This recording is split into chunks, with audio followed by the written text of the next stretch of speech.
Very much so, yeah. I mean, I came here back in December, played the golf course, and it was it felt like it was the middle of the summer, the way the condition of the golf course was.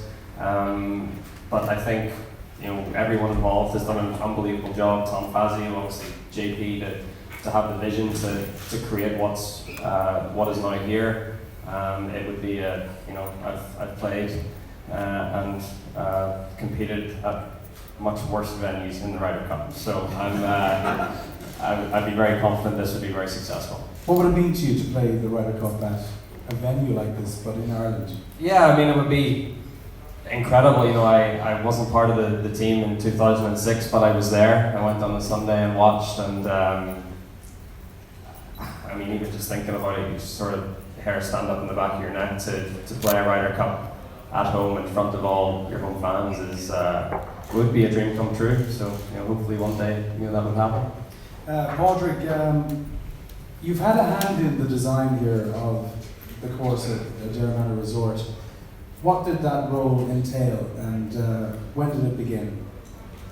Oh, I think back in 2014, when JP and the McManus family bought over the site here and there, started talking about what's possible, what are you thinking about, and I know myself and Shane we're always talking, wow, we love to have a sort of a golf course in the condition that it's like being out on tour, where we could come down and play during the week and sort of get our game ready for tournament play, which is always very difficult to get the greens as fast as you want, and sort of the difficult chip shots that you might get on tour. So at that stage we were kind of hoping that they'd take it to a level in terms of condition that it would help us. We were being selfish in that sense of be a tournament ready golf course, and I think what happened, and JP alluded to it last night, it started out, okay, let's make a few little changes to bring this up to speed, and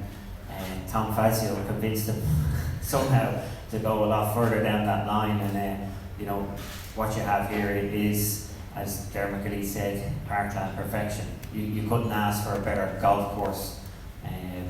If anybody ever wants to play a golf course that's like playing a tournament course that we play in a tournament, because obviously, when we're playing, these greens are nearly too quick at this stage.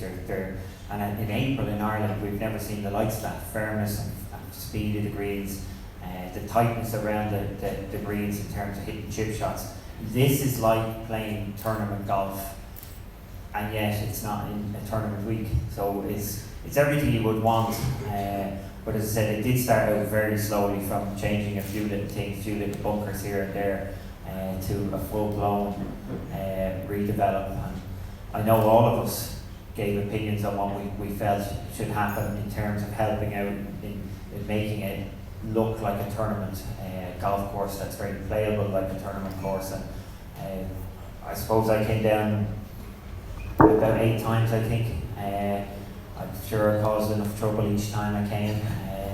One time I know I came down and tested the different sands. I think most of us came and tested the sands, and that was interesting. From my perspective, it was always interesting doing a little bit of work with Tom Fazio and the detail that goes in behind the scenes, because we're players, so we turn up at golf courses and we play the course. If we don't like something, we go, oh, that's not great. We don't go into the detail of why they can do it or can't do it, whereas here obviously I got to see a little bit more of what went in behind the scenes, and there is a lot of work that goes into building a golf course. I've forgotten again, he's a golf course architect, so he knows all this. Paul, if I could ask you, how important is the opening of the golf course here at Adare Manor for Irish golf? Yeah, very, for the reasons that we just said, that just been talked about from Rory and Padraig. I think to be able to play a golf course of this standard in Ireland is unique. Who would have thought it, And I think, talk about the firmness of the greens, which is a real key. The sub-air system is that. Augusta National has it. Very few courses have it around the world. It's a very expensive system, which goes underneath the greens and sucks the moisture out of the greens and controls the firmness of the greens. That's a very extensive piece of machinery that's been put in there. That's why the greens can be so firm this time of year. But for me personally, being involved a little bit in golf design, to be sitting on the shoulder of Tom Fazio, who's the top of his game. You know, he's the Rory McIlroy of golf course architecture, and to be sitting on his shoulder as he and listening to him as he goes around the golf course and explains different things that he's doing and why he's doing it was a great education for me. And going back to the Ryder Cup, absolutely, I'm 100% behind. And I'm on the Bora European Tour, but I come off that board and, as an Irishman, I'm 100% behind this being a venue. I think it would be great. It would represent the European Tour incredibly well, but more importantly, it would represent Ireland very well. And as an Irishman, I'd be very proud if the Ryder Cup did come back here down to Limerick. Shane, you're a wizard with the wedge. Is this the perfect playground for you, seeing these green complexes that have now become part and parcel of what the golf course is about? Yeah, I think even I got a lift up in a car from the hotel this morning. We drove around by the range, and even driving towards the range and looking out, and I mean, all I wanted to do was just get a bucket of golf balls and a new long wedge and just go. And that would have been me. I would have been happy. But we're very lucky to have this. I think it's an amazing facility. I think the greens, the aprons, everything, the condition of the golf course is, for April with the weather we've had over the last 3 months in Ireland, is just, I mean, it's unbelievable, and looking forward to getting out there today. And yeah, like I said, we're very lucky to have this here. Padraig, you played in your first Pro-Am in 2000. You turned pro in late '96. What are your memories of first playing in it, and what does the Pro-Am mean to you? Oh, I think it's an occasion, the Pro-Am, and it's not an occasion that happens every year, but we wait for it every 5 years. The pros talk about it. The amount of pros that will come up to me and say, "Is JP running the Pro-Am? Will you put a good word in for me?"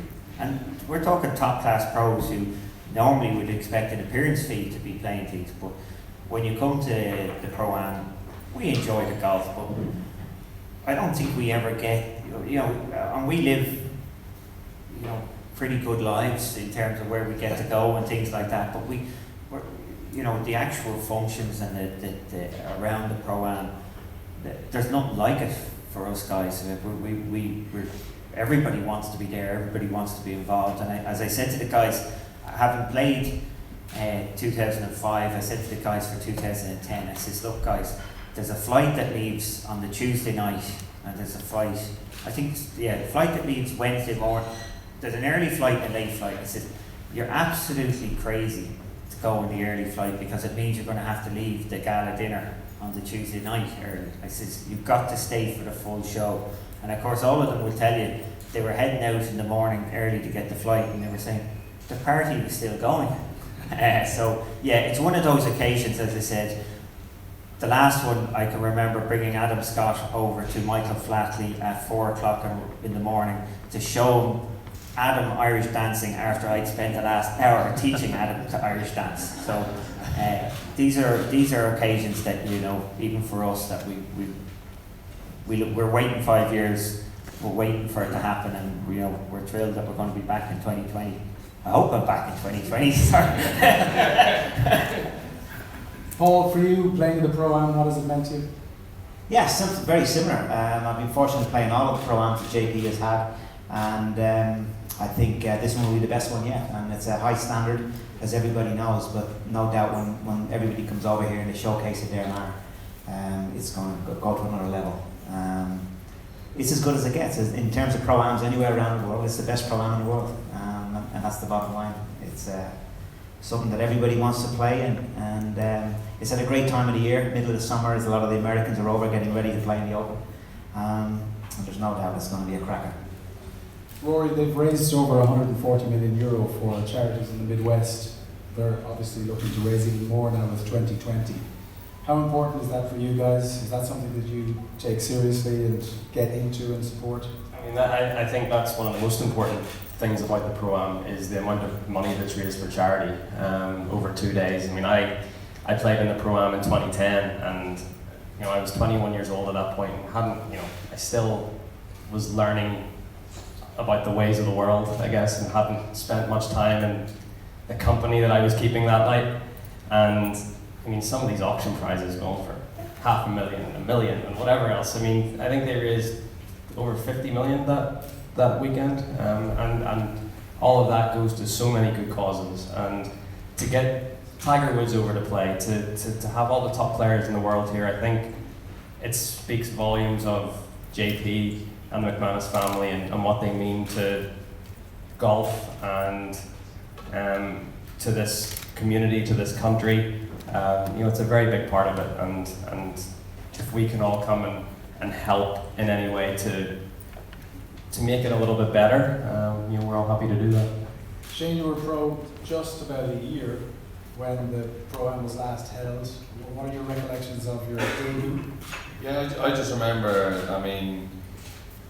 getting invited and coming down, and the hospitality down here was just second to none. It was unbelievable, and the crowds. I remember, I think JP himself had to go up the gate to tell people he couldn't let any more people in because it was like there were so many people here. I think there might have been 40,000 one day or something, and I remember I just remember the atmosphere down here, everyone, the way JP and they look after people down here. It's just it's second to none. And like I said to you earlier, we're very lucky, and Limerick should count themselves very lucky. And Adare, that JP McManus is from here and has done this to Adare Manor, and we're very lucky that we're friends of McManus family, and they look after us well when we come down here. And it's always such a pleasure, and it's such a pleasure to be here today.